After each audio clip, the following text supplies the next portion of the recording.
What's up, guys? I know it's been a minute since I made a video, but this is kind of a serious video, kind of explaining what happened with Domino's and Sable and me.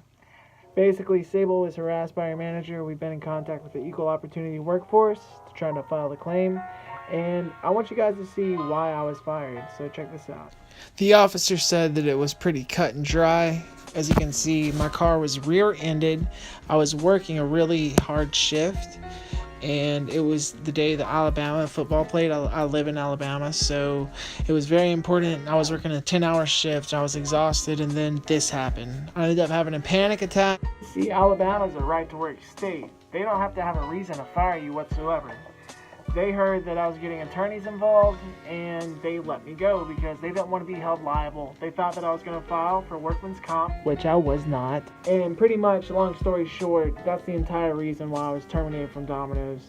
And Sable was actually, I'm not going to show the screenshots, but she was harassed by her manager, and she ended up quitting. We've been in contact with the Equal Opportunity Workforce claim, and we are filing a claim and following through with that. But check this out. Her manager actually went into the employee database and found her address, which, by the way, is illegal. And he is very aggressive in wanting to come over to her house, which is my house. I didn't sit very well with that, and it really enraged me. This is just part of the screenshots. It gets much worse.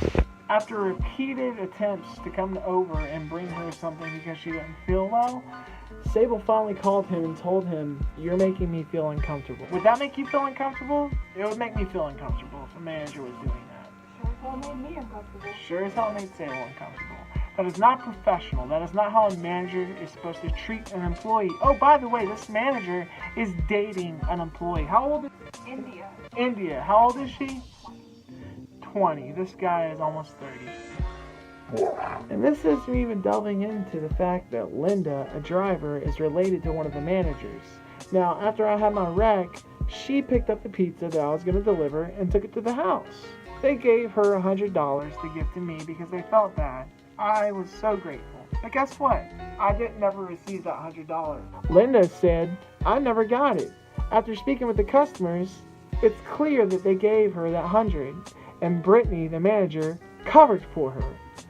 That is so wrong. Now, after time, they did learn that Linda kept it, and they gave me $100. So that's $200 out of pocket for these people because they felt that I was being wronged, Sable was being wronged, and they wanted to fight the system.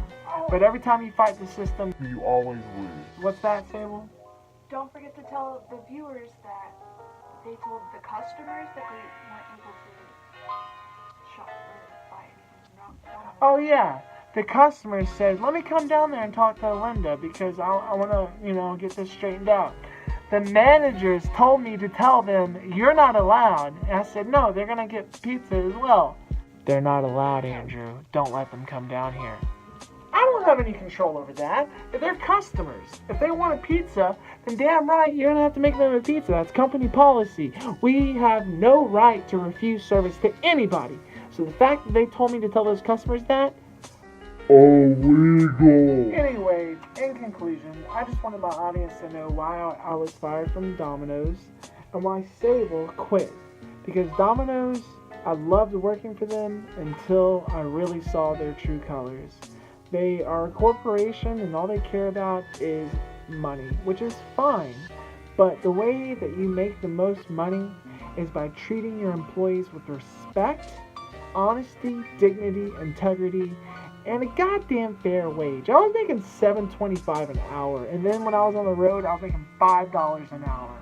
And people in the South don't tip. Anyway, thanks so much for watching another video of mine. I know it's kind of short. Just wanted to get you guys all up to date on why I hate Domino's.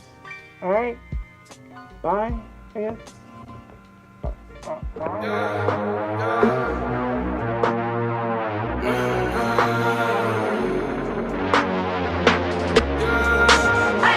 My mama called, see you on TV. Sunset shit done changed. Ever since we was on, I dreamed it all. Ever since I was young, they said I wouldn't be nothing. Now they always say I just really thought this song was a hit. We'll see you next.